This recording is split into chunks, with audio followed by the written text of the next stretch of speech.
믿기지 않는 얘기들이 몇 개 있는데요. 자, 이런 얘기가 있어요. 수출할 배가 없다. 기업들이 소가리를 한다. 요즘에 수출이 코로나 때문에 굉장히 안 될 거라고 생각하는데 수출할 배가 없을 정도로 수출이 잘 되나? 운임이 연 최고치에 도달했다. 일단 첫 번째 드는 궁금증. 수출 회복을 하고 있다. 아니 도대체 얼마나 회복했으면 컨테이너선을 확보하지 못해 소가리를 하고 있을까? 보면은 제가 뽑아온 거거든요. 관세청에서. 뭐 빠진 것만큼 올라온 거죠? 뭐 이렇게 올라간 건 아니니까 평년치죠. 평년치. 2019년 비교하면 평년치인데 바닥 쳤다가 평년치까지 올라온 것도 사실은 대단한 거죠. 여기까지 올라왔는데 여기서 쓰던 컨테이너선은 어디 가고 왜 여기는 컨테이너선이 없어? 그 이유를 보니까 코로나 위기가 오니까 해운사들이 선을 감축했다. 오래 갈 것 같아서 선복을 감축했다는 거죠. 물동량을 줄여버리고 수리나 정비에 다 선박을 넣고 그랬는데 다시 여기 올라오니까 배가 없어요. 안 되겠다. 배가 없으니까 빌려서 용선이라 그러죠. 빌려서 쓰면 안 되냐? 컨테이너선 공급량이 부족해서 용선 시장, 배를 빌리는 시장에도 빌릴 배가 없다. 그러면서 컨테이너선 운임이 굉장히 올랐다 그러는데 얼마나 올랐냐? 이렇게 올랐습니다. 야, 이런 날도 오는구나. 배값이 오른 거죠. 배를 빌리는 운임값이 여기서 여기로 2배가 올랐어요. 배가 없어요. 물건을 싣고 나가야 되는데 물론 여기서 이렇게 보면서 야 정말 대단하다. 정말 화랑이구나라고 생각하면 안 되는 게 비슷한 지수로 이제 발틱 BDI 지수라는 게 있는데 화랑이긴 화랑입니다. 여기서 여기니까 엄청 오른 건 맞죠. 엄청 오른 건 맞는데 과거에 이때를 생각을 하면은 뭐 하여튼 화랑이긴 화랑입니다. 이때를 생각하면은 뭐 안 되고 지금 뭐 엄청나게 오른 거죠. 거의 2배 가까이 올랐으니까 이때는 뭐냐? 조금 이따 나오겠지만 이때 우리나라 수많은 기업들이 피눈물을 흘렸던 그 시기입니다. 자, 그러면은 우리나라의 대표적인 해운 운송을 해야 되니까 바다로 나른 해운 기업이 뭐가 있을까? 우리나라 대표적인 해운 기업은 굉장히 좋겠네. 저렇게 운임이 올랐으면. 우리나라 해운 기업이 있죠. HMM 그러면 사실은 뭔지 잘 모르세요. 이렇게 얘기하면 안 되고 현대상선. 현대상선의 주가가 야 이거 많이 올랐구나. 야 이것도 오늘 4,000원 하던 게 뭐 15,000원 갔으니까 야 3배 올랐구나. 많이 올랐구나. 자, 이것도 이렇게 생각하시면 안 됩니다. 자, 이게 이렇게 생각하시면 안 되는 이유가 있어요. 이거는 올해만 봐서 그렇고 이게 좀 길게 보면 많이 오르긴 올랐는데 여기서 여기 오른 거죠. 많이 오르긴 많이 올랐어요. 맞는데 과거에 빛나던 역사 몽골 제국의 그 거대한 땅덩이를 생각을 하면은 지금 땅은 땅도 아닌 거지. 25만원. 믿기지 않는 시절이 있었죠. 뭐, 지금도 꽤 올랐습니다. 바닥 비교하면은 3배 가까이 올랐는데.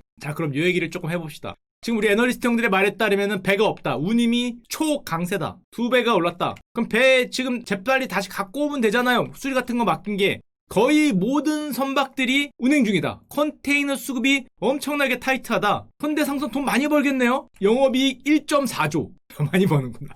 역시 이 바닥은 벌면 많이 벌고 깨지면 작살나게 깨지고 보면 2019년까지 뭐 6천억이 깨지던 회사야. 5,900억이 깨졌는데 갑자기 고개 돌리니까 무슨 1조 얘기가 지금 나오고 있어. 2021년까지 2년 합치는 거구나. 2년 합쳐서 1.4조 원을 지금 예상을 하고 있으니까 그럼 이게 잠깐이냐 반짝이냐 오래 갈 거냐. 일단 반짝으로 보는 형들도 많은 것 같아요. 근데 운임이라는 거는 보통 1년에 한 번 고정으로 계약을 하는데 매년 4월에서 5월이 합니다. 그러니까 4월에서 5월까지만 현재 운임이 유지가 되면은 내년 1년은 그냥 먹고 들어간다는 거죠. 뭐 그런 게 있는데 또 재밌는 게 제가 KTB투자증권의 이완준 애널리스트 형의 레포트를 참 재밌게 봤는데 정말 좋은 레포트예요. 가서 보세요. 제가 링크도 달아줄 수 있으면 달아드리겠습니다. 제목이 뭐였냐면 컨테이너 박스가 부족하다. 야, 배도 아니고 그 위에 실린 이 박스 야 이것까지도 부족할 정도였어. 이렇게 위에 이거 부족한 현상까지도 등장을 하고 있다. 박스가 없다는 거죠. 지금 컨테이너 박스 공장에 있는 재고조차 극히 부족하다. 그럼 왜? 도대체 왜?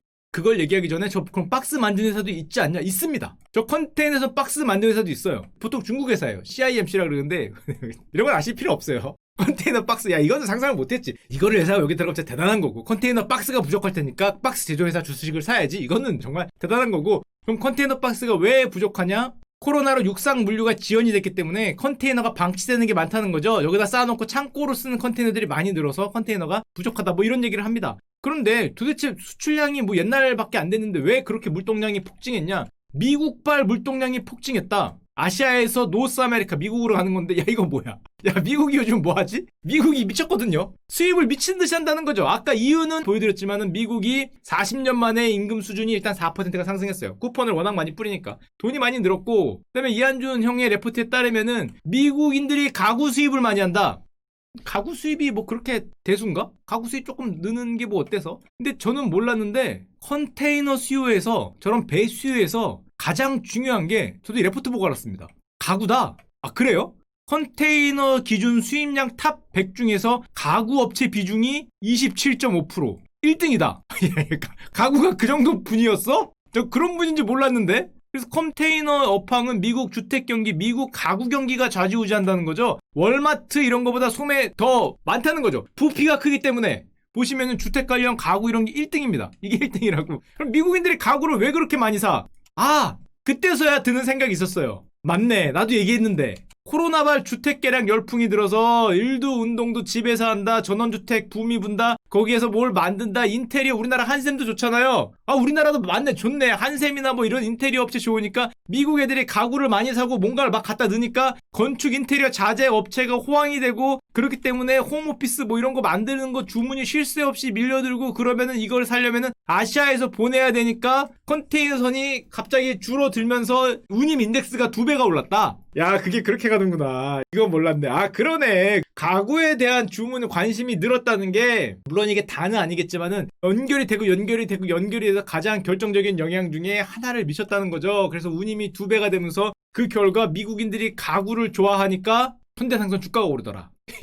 그렇다고 합니다. 미국인들이 홈 데코레이션에 관심을 많이 쏘니까 현대상선 주가가 오르는 기적을 창출한 거죠. 아, 그거 진짜 알기 힘든데. 그런 물밑 사정이 있었다는 겁니다. 게다가 요즘에 불프죠. 온라인 판매에 미쳤죠. 또 뭐 막 샀겠죠. 아까 처음에 보여드렸듯이 선박 발주는 역대 최저입니다. 코로나인데 누가 선을 발주했겠어. 코로나니까 당연히 선박 발주를 안 하죠. 지금 배 잔고가 거의 바닥이라는 거예요. 배를 발주한 데가 없으니까 당연히 운임이 엄청나게 올라가고, 초유의 선박대라. 우리나라는 수출국가인데 수출해야 되는데 배가 없는 일어나기 힘든 일인데 일어났다는 거죠. 자, 그러면 원인과 이유는 알았으니까 우리나라 해운 기업, 일단 살아남은 최대 해운 기업은 현대상선입니다. 엄청난 연공의 시간과 지금 바닥에 있는데, 이게 현대상선 역사를 조금 보면은 기억나실지 모르겠지만 2003년에 정몽원 당시 현대아산 회장 아저씨가 돌아가시고 경영권 분쟁이 시작되죠. 그래서 KCC 정상영 회장님과 현정은 당시 현대엘리베이터 사모님이죠. 사모님. 와이프 되시는 분과 KCC하고 이제 경영권 분쟁이 붙습니다. 그래서 당시에는 KCC가 현대엘리베이터 주식을 막 사고 해서 KCC가 현대그룹 인수를 공식 선언합니다. 몇 년 안 됐어요? 한 15년 됐나? KCC가 현대엘리베이터, 현대상선 같은 현대그룹을 공식적으로 인수 선언을 했어요. 우리가 이겼다. 근데 졌죠. 결론적으로는 지는데, 금융당국으로부터 매입 과정에서 5% 룰이라고 보고를 해야 되는데 보고 안 하고 몰래 모았다가 처분하라는 명령을 받아요. 그래서 그룹 인수를 선언했다가 강제 처분을 받아서 주총에서 집니다. 그래서 결국에는 못 가져가고, 현정은 그때 당시 회장님 같은 경우에는 현대엘리베이터 100기사로 쉰들러, 당시 엘리베이터 세계 랭킹 2위 회사인데 100기사로 만들어서 쉰들러가 지금도 현대엘리베이터 지분의 25%, 30%를 갖게 됩니다. 자, 그런데 여기서 어떤 문제가 생기냐? 100기사로 만들었거든요. 이 쉰들러라는 엘리베이터 회사를. 그래서 지금은 무려 30%가 넘게 들고 있어요. 지금 현대 쪽 우호 지분이 한 40% 되고, 현대 엘리베이터 지분 얘기입니다. 쉰들러가 30% 들고 있는데, 문제는 현대상선을 뺏길 것 같으니까 현정원 당시 회장님이 어떤 결정을 내리느냐? 현대상선 지분에 대해서 우호 지분을 모아요. 쉰들러는 현대 엘리베이터고. 그러면서 FI 투자한 사람들한테 수익 보장 파생 상품 계약을 맺습니다. 굉장히 어려운 표현인데 무슨 말이냐면은, 현대상선 지분을 사서 나한테 우호 지분 역할을 해주면은 내가 매년 5%에서 7.5% 수익을 보장해주겠다. 그러니까 나의 100기사가 돼달라. 이런 파생상품 계약을 맺어요. 그러니까 당연히 그 계약을 맺은 거는 이제 당시 현대상선이 그룹의 핵심이었기 때문에, 70% 이상을 차지하는 캐시카우 핵심 계열사였기 때문에 놓칠 수 없다. 현대상선에 투자해주는 사람은 내가 수익률을 보장해주겠다. 자, 그리고 다시 현대상선 주가를 보도록 하겠습니다. 주가만 봐도 뭐 어떤 일이 벌어졌는지는 알 수 있을 것 같아요. 충분히 알 수 있습니다. FI 수익을 보장해줬어요. 여기서 연 5.4에서 7.5%로. 2011년 얘기. 그 다음부터. 자, 이게 주가를 보장해준 걸 떠나서 수익률을 보장해줘야 돼. 주가뿐만 아니라 연 5.4에서 7.5%를 보장을 해야 되거든요. 누가 제일 열받겠어요? 그 어떤 일이 벌어졌냐면, 저게 다 손실이니까 딱 계약 맺고 3년 만에 4,470억의 파생상품 평가 손실이 납니다. 누가 제일 열받겠어요? 아까 다 답은 나왔죠? 현대엘리베이터의 2대 주주가 쉰들러예요. 쉰들러 입장에서는 물음표를 띄우는 거죠. 잠깐만, 야, 니들 뭐하고 있는 거냐? 아니, 현대엘리베이터 돈 잘 버는 것 같은데 갑자기 마이너스 4,470억, 뭐 매년 마이너스 1,000억 뭐 이런 게 찍히니까, 야, 이거 뭡니까? 하고 보니까 이런 얘기 하는 거죠. 우리가 현대상선을 지키기 위해서 수익보장 파생상품 계약을 맺었다. 그럼 그걸 왜 맺었냐? 아까도 말했지만 당시 현정원 회장의 어떤 그런 저걸 지키기 위해서, 대주주의 입장을 지키기 위해서, 그러니까 신들러가 장난치냐고 소송을 겁니다. 소송을 거는 거죠. 야, 지금 그거 니네 경영권 지키려고 거기다가 수천억 먹는 게 말이 되냐? 그래서 신들러가 소송을 걸어서 지금 2심 아직도 판결 중입니다. 소송이라는 건 원래 오래 걸려요. 이게 2011년의 계약이고 2012년, 13년에 걸쳐서 손실이 나니까 지금도 하고 있어요. 지금 1,700억 얘기가 나오고 있습니다. 2019년이고요. 지금 저걸로 안 되겠다고 대법원 갔어요. 2019년 10월에 7,500억까지 이제 불어났는데 아직 대법원 판결이 아직 ING 결론이 아마 안 났을 겁니다. 자, 저렇게 손실이 커지니까 당시에 현대그룹, 현대엘리베이터를 중심으로 한 현대그룹은 현대상선을 포기합니다. 대신에 금융 쪽, 현대증권하고 현대자산운용 같은 거는 살리고 나머지 현대상선을 포기하겠다. 아니, 대주주가 포기하면 이걸 누가 가져가? 대주주가 현대상선 주가 맞죠? 이렇게 되고 있으니까 나 이거 안 할래. 게다가 이거 FI 계약도 있잖아요. 나 이거 안 할래. 기부업 살려만 주세요. 헬미를 외치니까 우리나라에서 헬미를 외치면은 보통 등장하는 게 산업은행입니다. 산업은행이 야 이거 죽일 수 없잖아. 여러분 기억나겠지만 그때 당시에 한진해운과 현대상선이 우리나라 해운사 투탑이었어요. 한진은 조금 이따 나오지만 가시거든요. 파산했어요. 우리나라 대기업의 IMF 이후로 거의 대기업이 최초로 파산한 거로 보는데 한진해운도 날아갔는데 현대그룹이 현대상선을 안 하겠대. 그럼 우리나라 해운사가 없어. 있긴 있죠. 좀 중소형 데들 있긴 있는데 뭐 대한해운 이런 데들이 있는데 야 두 개 다 안 하면 안 되잖아. 그래서 살려보라 그랬더니 포기하고 산은이 가져갑니다. 아하, 결국에는 현대상선이 산업은행의 자회사가 되고 40년 현대가 지금은 현대 거 아니에요. 지금은 산업은행 겁니다. 물론 산업은행이 받은 다음에 좋았냐? 좋긴 뭘 줘요. 그 이후로 10년 적자. 아까 봤죠 차트. 이거 이 이후로 10년간 적자. 그리고 10년의 기다림 끝에 드디어 온 겁니다. 뭐가? 2배 상승. 야, 오래 걸렸다. 야, 오래 걸렸어. 10년 기다린 끝에 드디어 왔어요. 그리고 드디어 야, 얘들아, 나도 주가란 거 좀 올라보자. 언제 오르겠니? 나도 좀 올라보자. 지금 이러고 있는 거거든요. 잠깐만, 그러면은, 잠깐 이게 누구 거라고? 그 산업은행 거잖아. 산업은행은 얼마 들고 있어요? 3조. 3조 들고 있어, 3조. 야, 이게 만약 국책은행이 아니었으면 언제 팔게 국책은행이니까 팔 수 없겠죠. 이거 우리나라 지금 거의 유일한 대형 해운사인데 3조 들고 있어요. 그런 상황입니다. 그래서 드디어 하여튼 따뜻한 햇살이 비추는 거고 여기서 가장 주목받는 분이 계세요. 누구냐? 이 산업은행이 살리기 위해서 계속 이제 새로운 CEO, 일 잘하는 CEO를 계속 바꾸잖아요. CEO가 이제 되고 하시다가 요때 새로운 CEO가 등장을 하십니다. 취임하시면서 이런 말을 해요. 책임 경영을 하겠다. 그래서 개인적으로는 좀 눈물을 머금으실 것 같기도 한데 자사주를 매입하십니다. 책임 경영의 일환으로 5월달까지 얼마 사셨냐? 3억! 책임 경영을 3억을 들어가셨는데 잠깐만 사장님 이거 5월달까지거든요. 지난달 5월달까지니까 3억을 5월이면 여기잖아요. 저 어디에서부터 여기까지 3억을 지르셨거든요. 근데 이게 뭐예요? 이게 3천 몇백 원 하던 게 15,000원을 간 거죠. 자사주 매입하신 책임 경영을 하신 우리 사장님이 지금 물론 안 파셨겠지만 CEO니까 안 파셨겠지만 보유 가치가 12억을 넘었어요. 책임 경영이란 이런 것이다. 책임 경영이란 이런 거죠. 당연히 사장님이니까 파시지 않겠지만 하여튼 평가 차익은 실현은 아니고 평가는 9억 정도. 야 훌륭하십니다. 진짜 훌륭하시고 또 이게 재밌는 게 산은 같은 경우에 이거 전환사채도 있어요. 3조 원짜리. 물론 바꾸진 않겠죠. 지금 뭐 조금 올랐다가 바꾸진 않을 텐데 산업은행이니까. 야 현대상선 같은 경우에는 이게 과거에는 진짜 이거였는데 이거 되게 유명하죠. 현대상선 묻지마 북한 테마주. 북한 나오고 현대자 들어가면 올랐잖아요. 우리 회장님이 무슨 소떼 끌고 거기 간 다음에 거기다가 뭐 이만한 거 짓고 뭐 호텔 짓고 뭐 짓고 한 다음에 이게 묻지마 북한 테마주였는데 야 그 어려운 시기를 딛고 드디어 이제 현대상선에는 그런 게 빛이 들어오고 있는 거고 저게 우리나라 지금 살아남은 업체이고 자, 죽은 업체 얘기도 해봅시다. 당시 우리나라 1위, 세계 7위였던 해운사 한진해운 옛날에 슈카홀드를 많이 빛내주셨던 주제이긴 하죠. 기억이 나실지 모르겠지만 마지막 그 순간을 다시 돌아가면은 용선료 인하, 배 빌리는 가격을 인하해달라 4년 전에 전 국민이 관심을 갖고 외국 인하고 하는 거잖아요. 뭐 영국 기업, 그리스 기업하고 이때 당시에 조양호 회장님을 중심으로 해서 용선료 인하 팀이 가서 인하 협상을 합니다. 막판 초읽기. 왜? 한진해운 용선료 인하, 배 빌리는 값 인하를 실패할 경우에 법정 관리를 하겠다. 당시 금융이거든요. 법정 관리라는 거는 이거 잘못하면 파산이죠. 목숨을 걸고 협상 실패하면 모두 죽는다. 당시에 현대상선도 있었어요. 같이 하는 거예요. 현대상선 한진해운 협상 실패하면 모두 죽는다. 현해탄을 건너오지 마라 뭐 이거죠. 옛날에 뭐 축구에서 지면 뭐 바다에서 뛰어들어서 헤엄쳐오라 그랬다며. 그런 마음으로 가서 협상을 했는데 결국에 안 됐죠.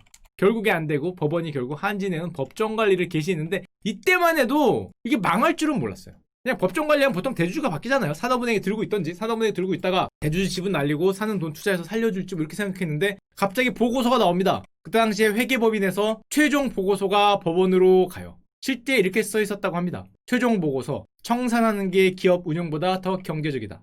이렇게 해서 법원이 청산 결정을 내려요. 우리나라 해운업계 1위였고 세계 7위 가장 대기업이 청산이 된 게 거의 최초가 아닌가. 대기업이 IMF 이후로 제가 날아갑니다. 한진해운이 청산되면서 당시 청산 직후에 반이 돼요. 당연히 반이 되겠죠. 대기업이 날아갔으니까. 저 라인을 꽉 잡고 있던 한진해운이 날아가면서 바로 반으로 우리나라 라인이 줄고 40년 역사 국내 1위 세계 7위 해운사가 파산을 합니다. 그리고 당시에는 파산 결정되기까지 한진해운 배들이 바다에 떠 있었어요. 이 결정을 어떻게 될지 모르니까 선박들이 바다에 떠 있잖아요. 뭐 태평양에도 떠 있고 뭐 대서양에도 떠 있고 못 들어가고 항구에 들어가면 돈을 내야 되는데 돈을 줄 한진해운은 지금 법정 관리를 하고 있으니까 파산을 안 하고 누가 대주주가 되면은 돈 내줘야 되니까 배 위에 물 위에서 3개월 넘게 떠 있었다 그래요. 수많은 배들이 뭐 거의 몇 척입니까? 100척 넘는 배들이 짐을 싸 들고 있는 채로 바다에 떠 있었어요. 결론을 기다리려고. 결론을 기다렸는데 이게 파산 신청이 나니까 결국에는 항구에 들어가서 들고 있는 거 팔고 그 배 팔고 하면서 다 끝났습니다.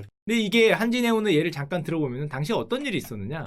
회사 선박을 사실은 1990년대 후반까지 굉장히 늘립니다. 회사의 배를, 선을 늘리는데 IMF가 터지면서 90년대 후반에 부채 비율이 늘어나니까 부채 비율을 줄여라 이런 권고가 나와요. 2000년대 초반에 IMF 끝난 다음에. 그래서 부채 비율을 줄입니다. 부채 비율을 줄이려면 배를 팔아야 되죠. 그래서 배를 팔면서 부채 비율을 막 낮추고 있는데 그 와중에 옛날에 기억나시지만 한진해운 당시에 조수호 회장님이 돌아가시고 사모님 되시는 와이프 되시는 최은영 씨가 회장으로 올라섰는데 일단 해운업을 안 해봤죠. CEO가 해운업을 잘 안 해보신 분이야. 당시에 뭐 산전수전 겪은 분은 돌아가셨으니까 갑자기 CEO가 되셨는데 문제는 그때부터 너무 어려운 시기가 옵니다. 배는 줄이고 부채 비율은 낮춰놨는데 2000년대 중후반에 배는 줄었는데 중국발 해운 초호황기가 와요. 아까 보여드렸지만 믿기지 않는 호황기가 옵니다.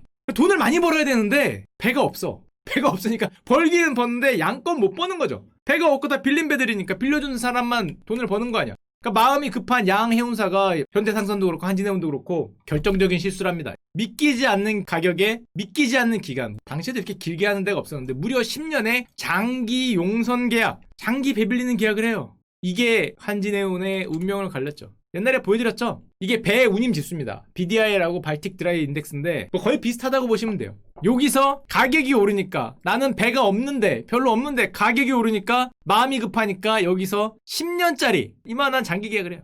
10년 풀베팅합니다. 이 가격에. 이거 언저리였겠죠. 금융위기가 오죠. 이게 빠지면서. 그때도 말씀드렸지만 이게 다 손실이에요. 10년짜리 손실. 이게 손실이 나기 때문에 사실은 한진해운이 버티긴 힘들었어요. 이게 사실은 배라는 게 그 당시에 3년, 뭐 5년, 짧으면 1년 이렇게 계약을 할 수 있었는데 그 당시에 장기 베팅을 합니다. 왜냐? 이게 원래 가격이 오르면 사람이 눈이 머니까 이게 오래 갈 줄 알았죠. 이런 식으로 오래 가면은 지금 여기서 10년 하면은 이게 다 번 거니까 이게 다 번 거라고 생각했는데 반대로 이게 다 깨진 게 됐죠. 그래서 보면은 10년 이상의 장기 베팅, 10년 계약하면은 당시에 선주들이 할인해 주겠다.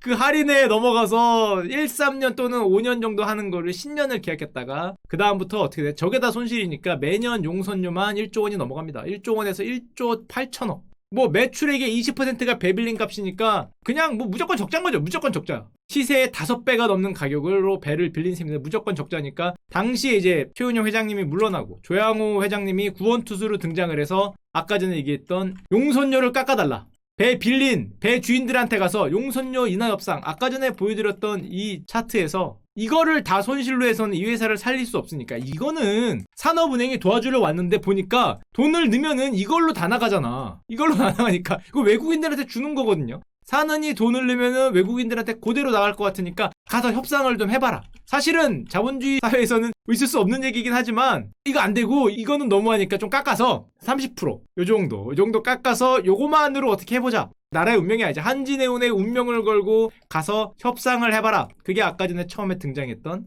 용선료 인하 협상입니다. 저거 깎아주지 않으면 지원달 안 하고 너네는 법정 관리에 들어가야 된다. 법정 관리에 들어가면 사실 배주인들도 돈을 못 받기 때문에 깎아줄 줄 알았어요. 어느 정도 깎아줄 줄 알았는데 용선료 인하 협상이 파국으로 가면서 결국에는 한진해운이 청산을 하게 됩니다. 이게 2016년, 2017년 얘기예요. IMF 이후에 대기업이 파산한 건 거의 처음이지 않을까 생각이 드는데, 물론 한진그룹을 좀 알면은 왜 저 대한항공 갑자기 회장님이 등장했는지 알 수 있을 텐데, 잠깐만 얘기 드리면 이 옛날에 한진해운 창업자는 조중훈 회장님이죠. 한진그룹 운송 전문그룹으로 나중에 돌아가신 다음에 장남은 대한항공, 하늘, 한진, 육상, 차남은 중공업, 삼남은 바다, 사남은 따로 메리츠 금융그룹, 이때부터 동원증권인가? 뭐 갖고 와서 기억이 가물하긴 한데 메리츠 금융이 됐기 때문에 이게 사실은 한 뿌리에서 나온 거죠. 한 뿌리인가 나온 거에서 장남이 이제 돌아간 삼남을 도와주러 왔는데 안 됐던 이제 그런 상황이고, 지금 뭐 한진중공업도 사실은 매각 됐죠. 한진중공업도 매각이고, 한진해운은 파산했고, 대한항공은 박 터지게 싸우고 있고,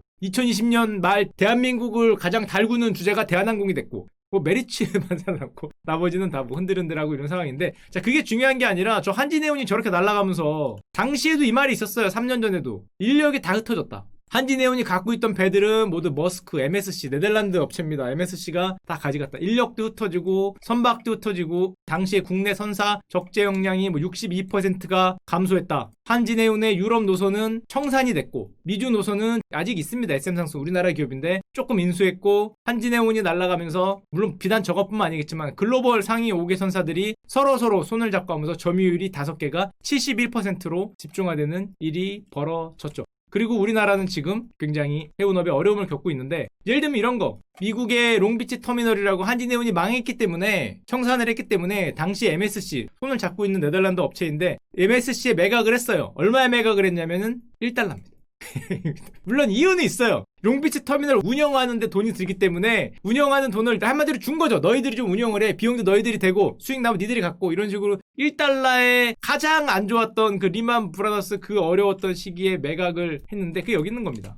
미국 로스앤젤레스 바로 아래에 있는 거죠. 여기 있는 거에 매각을 했는데, 그 위치도 요즘에 지도 보면은 요거라 그래요. 요게 부두고, 요 T라는 데가 한진해운이 이제 갖고 있던 데라고 하는데, 저기를 매각을 했습니다. 현대상선이 한 20% 들고 있고 MSC가 80% 들고 있다는데, 뭐 요즘에 신문 기사는 이런 게 나오죠. 그러다 보니까 지금 다시 살려고 보니까 그 말이란 거, 2조 원이 실제 2조 원이라는 게 아니라 옆에 비슷한 게 2조 원에 팔렸다 뭐 이런 건데, 매물이 안 나오는 거죠. 자기 그거를 누가 팔겠어요. 자기 터미널을. 회사가 망해야 파는 거기 때문에 뭐 2조 원이라는 건 너무 많이 나간 거고, 하여튼 가격이 엄청 올라갔다는 거고, 3년이 지난 다음에 지금은 초유의 선박들을 수출해야 하는데 배가 없다. 그 당시 한진해운 살리기가 어려웠다는 거는 알겠는데, 대주주 책임은 당연히 물어야겠죠. 대주주 지분을 날리더라도 살리는 쪽으로, 결과론적으로 봤을 때 살리는 쪽으로 갔으면은 훨씬 낫지 않았냐, 이런 얘기를 많이 합니다. 결과론적으로는 당시에 좀 어려웠을지라도. 지금 뭐 삼성전자, LG전자 전부 다 미국 항로를 확보하는데 뭐 비상이다, 이런 얘기가 나오고 있고. 자, 그러면 여기까지 쭉 들었으면은 생각나는 회사가 하나 있지 않습니까? 운임이 오른다. 배가 요즘에 수주를 너무 안 해서 최저로 들고 있다. 그럼 어디가 좋을 것 같아요? 예를 들면 선박 대비 수주 잔량이 역대 최저다. 지금 뭐 만들어 놓은 배가 없다는 거죠. 사람들이 그런 생각을 합니다. 그러니까 잠깐만, 야, 그러면은 배를 주문해야겠네? 그럼 배 만드는 회사들이 어떻게 됐을까? 대우조선해양이거든요. 우리나라 배 만드는 회사들. 야, 잠깐만. 물론 이걸 보고 한 30% 올랐거든. 30% 40% 좋아하시면 안 됩니다. 왜냐면은 그 대우조선해양도 이게 짧게 봐서 그런 거고, 그 길게 보면은 길게 보면은 그 영광의 시절에 있었던 거, 해운하고 똑같죠. 길게 보면은 이게 사실 변동이 거의 없는 것처럼 보여도 30%가 오른 거고 똑같습니다. 한국조선해양 이름 바뀌어서 그런데 현대중공업이죠. 현대중공업도 야, 8만 원 얻은 게 20% 올랐죠. 물론 이것만 보고 야, 현대중공업 잘 나가는데, 이렇게 보시면 좀 그게 아니라 숨은 쉬고 있구나. 여기 또 40만 원을 넘던 게 지금 여기니까 뭐 10만 원이니까 뭐 숨은 쉬고 있다. 그래도 야, 이게 몇 년 만에, 몇 년이 뭡니까? 거의 10년, 20년 만에 온, 어떻게 보면 지금 해상 운임 상승 어떤 사이클이라고 볼 수 있는데, 덕분에 배가 주문이 오지 않을까 해서 조선주가 많이 오르고 있다는 건데, 물론 전망은 굉장히 갈려요. 저게 일시적인 거다 이렇게 생각하는 쪽도 있고, 전형적인 공급 부족이기 때문에 아직 주문이 이제 많이 올 거다라고 지금 애널리스트 사이에서도 왔다 갔다 하고 있는데, 굉장히 재밌는 이슈가 하나 있습니다. 이거는 뭐 개인적으로 각자 판단하면 되고, 굉장히 재밌는 이슈가 뭐냐면은, 이건 애널리스트 형들 사이에서도 굉장히 갈리는 이슈인데 재미로만 들으세요. 얼마 전에 미국, 유럽, 중동에 의해서 스크러버 선박이 입항이 금지됐다, 이런 표현인데 어려운 표현이니까 아실 필요 없고, 스크러버가 뭐냐면은 오염 물질을 막는 거예요. 왜냐면은 선박 같은 경우에 벙커 CU로 다니는데 저게 황이 굉장히 많이 나고 대기오염이 많이 되기 때문에 이 저감 장치를 달아야 돼. 그게 보통 스크러버입니다. 근데 다는데 문제는 개방형 스크러버를 80% 이상 달고 있거든요. 저거를 달고 있으면 저 오염을 저감하기 위해서 넣었던 해수, 바닷물을 선외로 배출하게 돼 있어요. 그러니까 한마디로 내가 발생한 황 같은 거를 해수에 녹인 다음에 해수가 이제 옆으로 뿜으면서 가는 거잖아. 뿜으면서 가니까 각국 정부가 이걸 금지하는 거야. 그 해수를 배출하면서 오는 스크러버를 갖고 있는 선박은 들어오지 마라. 지금 이게 19개국으로 확대했다 그러는데 그 이유가 있습니다. 우리가 전기차가 요즘 왜 좋아요? 가솔린 차보다 성능이 좋고 가격이 싸서가 아니죠. 전기차를 써야 되니까 규제 때문에 좋은 거잖아요. 어떻게 보면은 전기차를 무조건 써야 되는 쪽으로 규제가 흘러가고 있으니까. 근데 생각해보면 이게 환경 규제인데 배도 똑같다는 거죠. 배가 굉장히 환경 규제가 엄청나게 셉니다. 이게 왜 세냐면 저도 이거는 몰랐는데 단일 산업 기준으로 이산화탄소 배출 1, 2위가 해운업과 항공업이에요. 야 이거는 실화인가 싶어요. 이거 애널리스트 형 걸 갖고 왔는데 야 그렇게 많이 배출해? 뭘 배출하길래 그렇게 많이 배출하냐. 이게 하나그룹 박무현 애널리스트 형 거에서 갖고 왔는데 국가 단위로도 비교가 된대. 해운업이 독일보다 이산화탄소를 많이 배출해.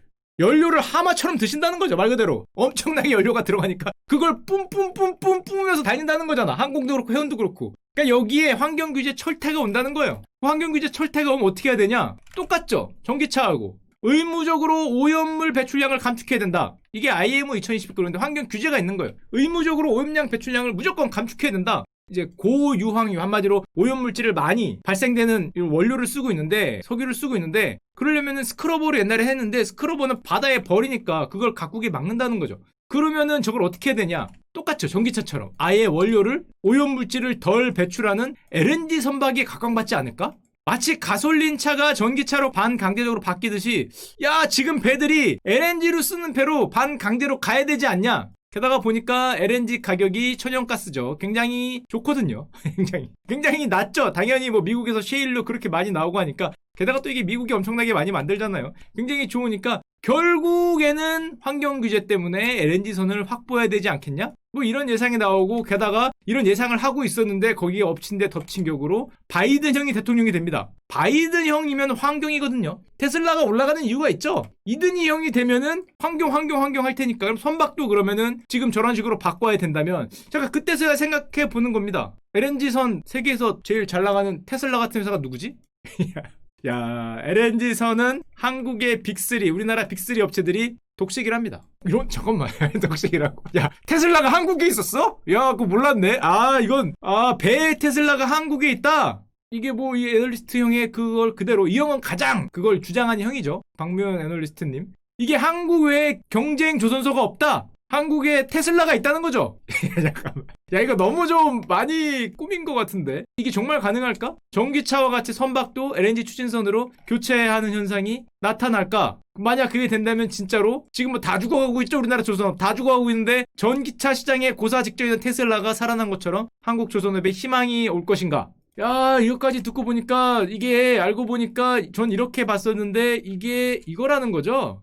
이렇게 알고 보니까 이 떠다니는 이게 우리나라에 있었냐? 진짜 이게 우리나라에 있었다고? 야 그러면은 갑자기 그 생각이 들잖아요. 전기차가 잘 되면 원래 뭐가 좋아요? 테슬라는 여기 있더라도 이 안에들은 배터리는 우리나라가 최고잖아요. 그러면은 얘네 물에 떠다니는 테슬라 이 바다 배 배터리는 누가 만들고 있지? 저 친환경 LNG 선박이라고 하는 배터리는 화물창 여기다 LNG를 채우는 거죠. LNG를 채우는 화물창이라고 하는데 이게 기술이 엄청나다고 합니다. 마이너스 160도 뭐 이런 기체를 여기다가 담아야 되는 거잖아요. 꽉 엄청난 압력으로 담아야 되니까 이 배터리 기술이 화물창이라는 기술인데 그럼 누가 갖고 있는데?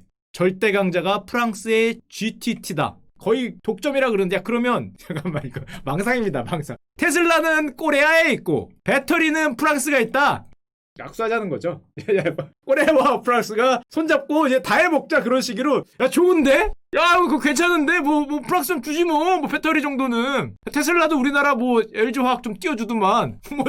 야 근데 우리는 테슬라는 좀 큰 형들이니까 그렇고 우리 코레아는 저런 것도 잘 안 띄워주죠. 이게 저 화물창 기술이 마이너스 162도의 뭐 극좋은 기술이다 그러는데 왜냐하면은 내외부 온도차가 아무래도 발생하니까 뭐 물이 맺힌다든지 금속이 변형이 오는 엄청나게 어려운 기술이라고 해요. LNG선 선박의 꽃의 핵심 기술이라 그러는데 이게 한 대당 배 한 대 만들 때 저 프랑스에 주는 돈이 GTT에 주는 돈이 100억입니다. 비싸니까. 로얄티가 100억입니다. 로얄티가. 저기서 사오는 게 아니라 주는 로얄티가 100억이고 지금까지 누적으로 우리가 만들어놓은 모든 배에서 모두 다 로얄티를 줬기 때문에 지금 우리가 준 로얄티만 누적 4조 원. 카타르에서 얼마 전에 100척 수주해왔잖아요. 100척 수주하면 100 곱하기 100억이니까 로얄티만 1조 원이 나가는. 야 잠깐만, 프랑스 GDT는 땅 짚고 헤엄치는 거 아닌가라고 주가를 봤더니 땅 짚고 헤엄쳤네요. 여기서 20불 하던 게 뭐 80불 됐으니까 뭐 하여튼 좋은데 우리나라는 이런 거 못 참죠. 테슬라든 형들은 이 통이 크기 때문에 참아도 우리나라는 갑질이라고 일단 공정위가 가진금 2020년 11월 27일입니다. 얼마 전에 공정위가 100억 정도 가진금 넣었고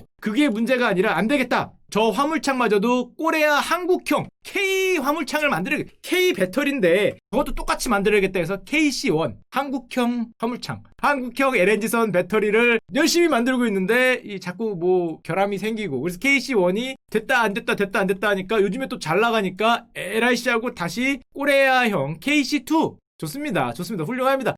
또 콩고물까지 주지 않겠다는 거죠. 어지 프랑스가 지금 콩고물을 지금 숟가락을 거기다 한 대에 100억씩 올려. 한 10억 쪽만 올렸으면 주려고 그랬는데 올린 게 너무 커. 야 100억을 어떻게 줘 100억을. 그래서 KC2로 콩고물도 주지 않겠다라는 이전 확고한 의지. 물론 이것도 똑같아요. 전기차랑 똑같이 그 LNG선도 중국이 추격을 하고 있긴 한데 뭐 독점적 지위가 어떻게 될지 모르겠지만 현재로 봐서는 야 이게 LNG선에 테슬라가 우리나라에 있었어? 조선업 쪽에서는 우리나라 한중일의 싸움이죠. 배 만드는 거는 한중일의 싸움인데 뭐 일본은 사실은 뭐 조금 죄송한 얘기지만 조금 가고 계시고 한국과 중국의 싸움이라고 할 수 있는데 이쪽은 기존에 있던 배를 많이 만들고 우리는 옛날에 보여드렸지만은 이상한 거 무슨 뭐 바다에서 석유 캐는 거 드릴십 뭐 이런 거 만들 다 갔죠.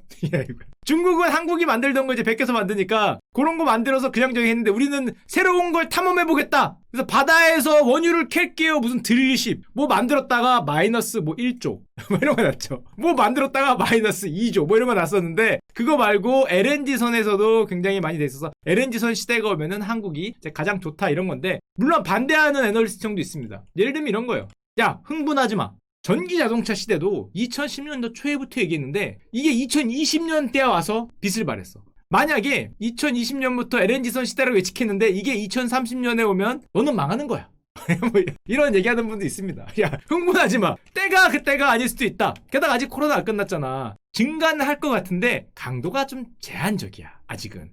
게다가 WTI 유가가 조금 오르긴 했는데 아직 뭐 $60 넘어가고 그러진 않을 것 같아. 그러니까 아직 흥분하지 마. 게다가 배 가격도 아직 운임은 오르고 있기 때문에 이게 운임이 먼저 가니까 조금 오를 것 같긴 하지만 아직 이 바닥인데 너무 흥분하지 마. 릴렉스해라. 게다가 그런 생각은 2019년에도 했다. 결론적으로 2020년에 너희들은 골로 갔지 않니? 가긴 갔죠. 가긴 갔는데 뭐 이런 얘기를 하시는 분도 있어요. 이것 때문에 너무 흥분할 건 아니지만 하여튼 어떻게 됐건 언젠가 때가 돼서 진짜로 LNG 선으로의 교체 시기가 만약에 온다면 언젠지 모르겠지만 야 우리나라가 진짜 테슬라가 되는 건가? 뭐 이런 생각을 잠깐 하는 거죠. 잠깐. 물론 이런 건 있습니다. 예전에 보여드렸지만은 한국은 이런 거 많이 했죠. 드릴십 뭐 이런 거 했다가 2020년 7월입니다. 아직도 이거 평가 손실을 잡고 있어요. 아직도 7천억 안 팔렸어. 5개를 만들렸다가 안 받아간 거죠. 주문한 다음에 안 받아가는 나쁜 자식들 때문에 지금 5척을 떠안고 영업 손실이 7천억이 지금 삼성중공업이 찍혔는데 뭐 이런 현상이 아직도 반복이 되고 있는 거죠. 그래서 만약에 정말로 그런 시기가 오면은 꼭 오기를, 한국에 테슬라가 꼬레아에 있었나요? 이런 말이 꼭 오기를. 배터리뿐만 아니라 바이오뿐만 아니라 전기차 시대뿐만 아니라 친환경 배 시대가 와서 우리나라 꼬레아에 배 만드는 기술이 빛을 발하는 한국형 테슬라가 등장하는 그날 간절히 기원 드리고요. 이 와중에 약간의 이슈가 있습니다. 어떤 이슈가 있냐? 요거는 잘 모르시는 분들도 좀 있을 거예요. 가장 유명한 현대중공업이라는 배 만드는 회사가 대우조선 1등, 2등 업체입니다.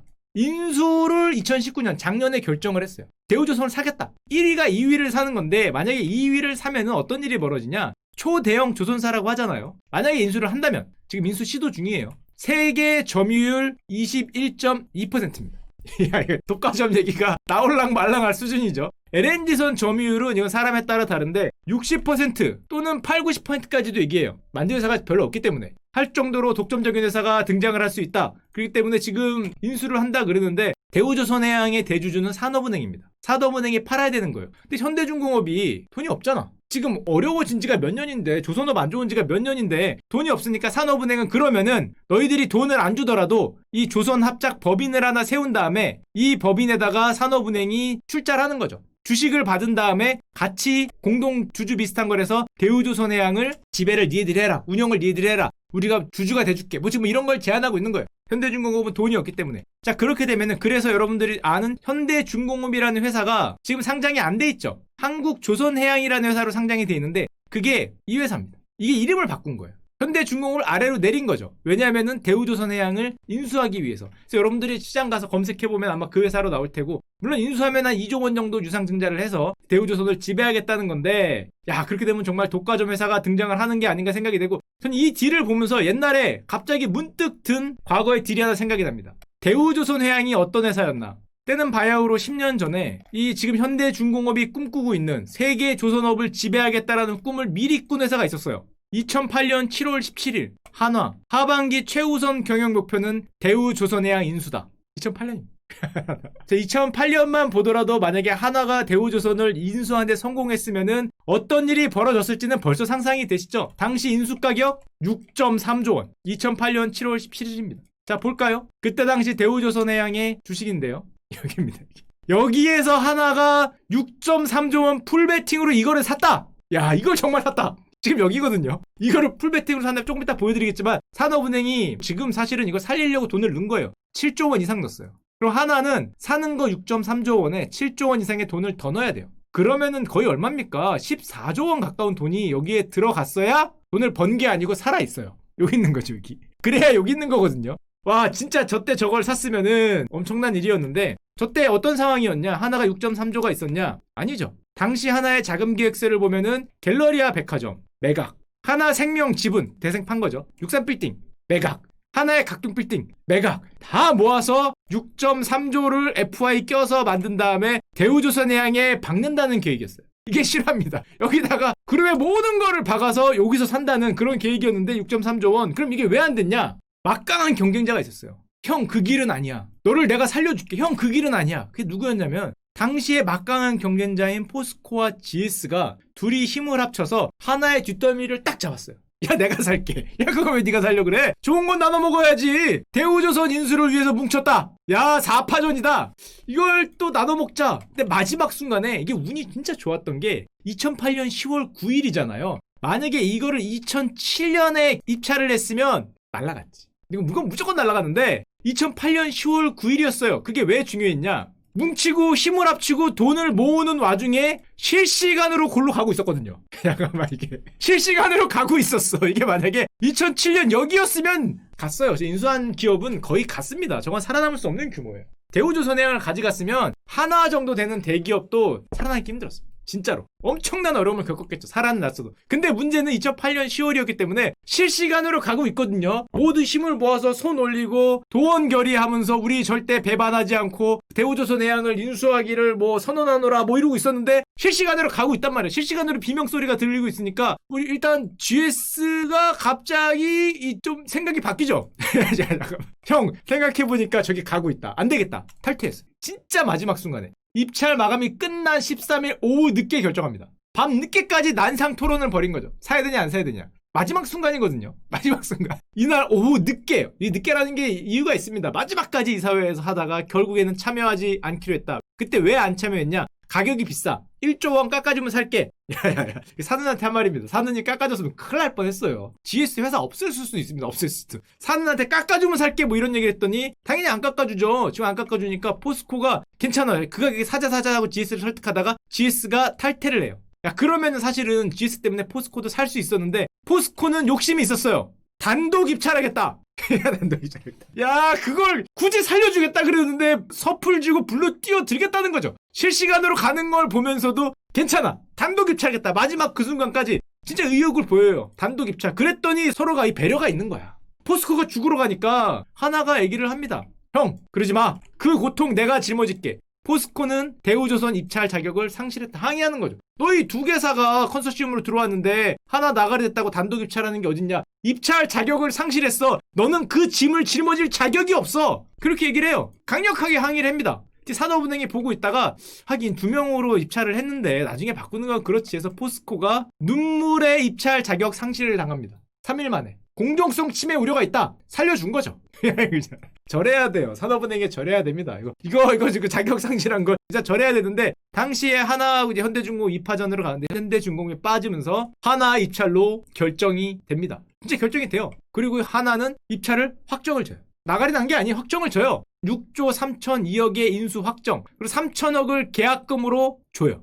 확정이 돼서 계약금을 줘요. 이행보증금 3,000억을 넣었어요. 이미 넣었어요. 문제는 그 넣을 때까지도 3개월이 걸리거든요. 이 와중에도 실시간으로 가고 있어. 이게 석 달이 걸렸거든요. 이게. 실시간으로.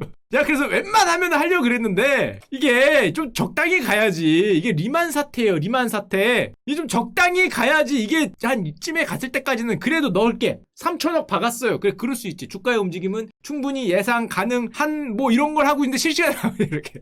이게 너무나 리만 사태예요. 고개 돌리니까 세계가 망한다고 하고 있어. 지금 여기 파산 저기 파산 뭐 난리가 났고 폭탄이 터지고 무슨 뭐 밤이 터진다는 둥 뭐 세계가 뭐 뉴 노말이라는 이런 소리를 하고 있으니까 그 와중에서 무슨 얘기를 하냐. 돈을 빌려야 되잖아요. FI들한테 하나가 돈을 6.3조니까 이거 팔고 저거 팔고 해서 돈을 빌려가야 되는데 돈을 잘 안 빌려주죠. 그때 금융 경색에 걸리니까. 그러니까 하나가 사는한테 얘기를 합니다. 분할해달라. 3,000억은 이미 줬고 6조에 대해서 나눠서 줄게. 포기한 게 아니라 나눠서 줄게. 분할 매입을 지시합니다. 사는이 이거를 받았으면 하나는 진짜 어려웠어요. 이걸 만약에 받았으면 이 딜을 나눠서 줄게. 뭐 2조씩 3년이라든지 1조씩 6년이라든지 이걸 받았으면 안 받은 사는한테 감사를 해야 되는 거죠. 하나가 결국에는 포기 가능성을 얘기하는데 포기도 대금 납부를 안 늦춰주면 포기하겠다. 늦춰주면 할 수 있다는 거죠. 결과를 아니까 우리는. 문제는 이때 당시에 이미 지급한 계약금이 3,000억이에요. 하나도 실시간으로 보고 있잖아요. 다 똑똑한 분들이니까 모여서 리만 사태가 터지고 전 세계가 골로 가는 걸 실시간으로 보면서 외부에 물어보니까 이런 얘기를 하는 거죠. 3,000억을 아까워하다가 하나그룹 전체가 망할 수 있다. 이런 말을 듣고 있다는 거죠. 외부에 자문을 하니까. 리만이 터졌어. 지금 날아가고 있거든. 6.3조를 넣어서 산다 그러니까 3,000억 버리라고 얘기하는 거야. 야, 이거 안 돼, 안 돼. 샀다가는 정말 똑똑한 소리죠. 왜냐하면은 아까도 얘기했지만은 저 대우조선 해양을 살리기 위해서 그 다음에 사는이 돈을 넣었는데 이게 뭐 13조를 넣냐 7조를 넣냐 이런 얘기를 해요. 살리기 위해서 7조라고 얘기를 많이 합니다. 2000년 사는 인수위 17년간에 뭐 13조를 넣네 7조를 넣네 그러니까 이게 그 말 그대로 살려만 둔 거지. 여기서 이걸 사는데 7조를 넣었다는 거잖아요. 돈을 더. 그러니까 이 정도 자금이 더 필요한 상황이었기 때문에 저거 만약에 받았으면은 그러니까 이런 말을 하는 겁니다. 옛날에 한번 나왔지만 금융위기가 하나를 살렸다. 금융위기. 이게 2007년 딜이었으면 야 우리가 역대 최악의 될 1위가 그 당시에 뭐였어요? 대우건설이었어. 금호의 대우건설이 M&A. 기억이 나시죠? 금호가 대우건설을 샀다가 차트는 똑같아요. 이게 대우건설 차트라고 봐도 하나 다를 게 없죠. 금호가 대우건설을 이때 샀다가 FI들한테 돈 빌려서 게다가 지급보증 약조행했다가 이게 다 손실 났죠. 이게 손실 나면서 금호가 대우건설 샀다가 역대 우리나라 M&A 최악의 M&A 1위에 꼽히는 영광을 안았는데 하나가 대우조선해양을 샀으면 만만치 않았죠. 그리고 하나가 조금 더 건실하니까 버틸 수 있었을 것 같은데 엄청난 충격을 받았겠죠. 2008년 금융위기가 하나를 살렸다. 게다가 아까도 얘기했지만 저게 그냥 사는 것 정도가 아니라 당시에 대우조선해양을 사겠다고 자금 조달 계획서를 보냅니다. 사는한테 보내요. 이게 실제 보낸 자금 조달 계획서예요. 6.3조를 어떻게 조달하겠습니까? 이때 답을 보냅니다. 어떻게 조달한다고? 하나생명, 지금 63빌딩 갖고 있는 대한생명이죠. 대한생명 지금 21% 매각해서 1.7조. 갤러리아 백화점 매각해서 1.2조. 소공동 빌딩, 요즘 빌딩이 얼마가 올랐는데 빌딩 등 6천억 매각해서 4.5조 원을 조달하고 나머지는 빌리겠다는 거지. FI들한테 한 2조 정도는 빌려서 사겠다는 거. 한마디로 다 파겠다는 거죠. 만약에 저걸 샀으면 지금 들고 있는 저거는 없는 거예요. 63빌딩도 없고 여기 빌딩 저기 빌딩도 없고 백화점도 없고 그리고 나머지를 분납한다는 조건을 제시했어요. 마지막에 저렇게 해서 4조 5천억을 사는 주고 1조 8천억을 분납하겠다. 이거를 받아달라. 사는이 받아들이지 않으면서 무산됐습니다. 사는이 안 받아들여서 저게 무산이 됐는데 뭐 사는은 사는 대로 사실은 우리나라 대기업 하나 살렸죠. 대기업 하나 살렸으니까 어떻게 결과론적으로는 훌륭했다고 해야 되는지 모르겠지만 결과론적으로는 뭐 그렇게 된 건데 저때 돈을 아꼈다가 나중에 하나가 여러분들이 다 아는 삼성그룹과 화학 방산계열사 사잖아요. 삼성 종합화학, 토탈, 테크윈을 삽니다. 이거 대박 났죠. 이 회사들 대박 났기 때문에 거꾸로 저기서는 마이너스가 나고 여기서는 플러스인데 저거를 만약에 샀으면 이것도 못 샀을 거 아니야. 이것도 다 날라갔으면은 완전히 뭐 우리나라 M&A 최악의 역대 1딜이 뭐 거의 뭐 확정적으로 되지 않았을까 생각을 하고 그때 당시에 3천억 못 받은 거 지금도 소송하고 있습니다. 소송 끝났나? 대법원까지 간다. 대법원이 났네. 3천억 날린 거에 대해서 소송도 걸었어요. 야 돌려달라. 야 미안하다. 생각해보니까 내가 너무 급했어. 이행보증금 계약금 3천억. 형들 그 3천억 다 가져가는 건 너무 자비 없잖아. 조금만 돌려줘. 왜 돌려줘? 우리가 마지막에 실사 한 번 더 하기로 했는데 실사 못했다. 너희들이 그거 안 된다 그래서 실사를 못했기 때문에 내가 못 사는 거다. 뭐 이런 걸로 열심히 싸워갖고 1,000억 돌려받았어요. 훌륭하다. 진짜 훌륭하다. 2천억은 뭐 손실이 나긴 했지만 야 2천억이 문제겠어 지금. 그룹이 살았는데. 이게 10년 전, 불과 10년 전의 역사인데 10년 전에 그게 지나가고 이제 다시 현대중공업이 그때 당시에도 현대중공업도 어떤 후보자 중에 하나였는데 대우조선을 인수해서 메가조선소 세계 조선업의 21%를 차지하는 메가조선소가 되겠다. 물론 이게 쉽게 잘 안 될 것 같아. 왜냐하면은 세계에서 배 만드는 나라가 많이 없어요. 한중 1위잖아. 어떤 크루즈선 빼면은 일본이 굉장히 가라앉아 생각하면은 한국과 중국의 싸움이거든요. 근데 한국의 빅3 중에 2개가 합친데 이거는 세계적인 문제예요. 세계적인 독과점 얘기를 할 수 있기 때문에 EU 같은 데서도 지금 접촉을 한다 그러는데 심사가 통과가 안 될 가능성도 있을 것 같아. 아까 21%의 LNG선 같은 경우에 60% 이상의 점유율이면은 가격을 올릴 수 있잖아. 독점이다 해서 안 될 수도 있을 것 같고 특히 일본 같은 경우에 일본은 뭐 우리나라가 뭐 한다 그러면 보통 태클이니까 일본에서도 오케이가 돼야 되고 EU에서도 오케이가 돼 세계 각국에서 오케이가 돼야 되는데 일본도 좀 안 될 것 같고 당연하겠지만은 우리나라 노조도 반대하죠. 일단 2개가 합치면 구조조정이 있을 거 아니야. 같은 조선업체니까 2개가 합치면 구조조정이 있을 테니까 당연히 반대하고 지금 뭐 이 노조 쪽에서는 이거 반대 총력전입니다. 그냥 반대가 아니라 반대 총력전이라 그러니까 좀 뭐 안 될 것 같기는 한 상황이지만 만약에 된다면은 정말 메가 조선소 어떻게 보면은 세계에 배 만드는 회사가 몇 개 없는 와중에 중국과 한국에서 뭐 이렇게 나뉘고 있는데 메가 조선소가 만약에 탄생할 수 있고 뭐 이게 좋은지 안 좋은지 모르겠어요. 메가 조선소가 탄생하는 건 좋은지 안 좋은지 모르겠는데 그걸 떠나서 아까 처음 얘기했던 이게 꼭 오기를 언제 올지 모르겠지만 꼭 오는 그날 우리나라가 제조업에서 사실은 가장 경쟁력을 갖고 있는 게 반도체도 있지만 배가 있어요. 근데 해운업이 10년간 안 좋았고 조선업도 거의 10년간 침체기를 겪었거든요. 꼭 얘가 와서 그쵸 야 테슬라만 단일한 법 없잖아. 꼭 얘가 와서 알고 보니까 얘네도 이거였다. 그래서 그래 코슬라가 되는 그날이 언제 올지 모르겠지만 2040년일지 30년일지 내년일지 모르겠지만 꼭 코슬라가 되는 그날이 와서 우리나라 배 만드는 기술이 야 세상에 테슬라가 한국에 있었다라는 표현이 꼭 되기를 그날이 오기를 간절히 기원 드립니다. 야 그러면은 뭐 울산에 배단지에 꽉 찼어. 뭐 5년치 주문이 찼어요. 뭐 여기는 뭐 만들었어요. 우리 나중에 뭐 배가 뭐 우주로 갈 수도 있잖아. 뭐 그런 걸 하면서 야 뭐 배터리 기업이 또 뭐 어쩌고 뭐 이런 엄청난 사이클이 오기를 간절히 그 기원 드립니다. 자 언제 올지 몰라요. 자, 뭐 이런 거 생각하고 너무 장밋빛에 그 있을까봐 여러분들한테 다시 보여드릴게요. 뭘 보여드리냐면은 장밋빛에 젖었을 때는 현실을 보면 됩니다. 야 진짜 야 빛 한번 오자 우리나라도. 야 우리나라 제조업 이거 10년간 많이 기다렸잖아. 우리나라 그 배 만드는 분들도 꼭 부자 되시고 저기 뭐 울산 뭐 그런 데도 다 부자 되고 포항 뭐 이런 데도 화랑이 돼서 다들 부자 되는 우리나라가 너무 화랑이어서 참지 못하는 그런 날이 꼭 오기를 간절히 기원 드립니다.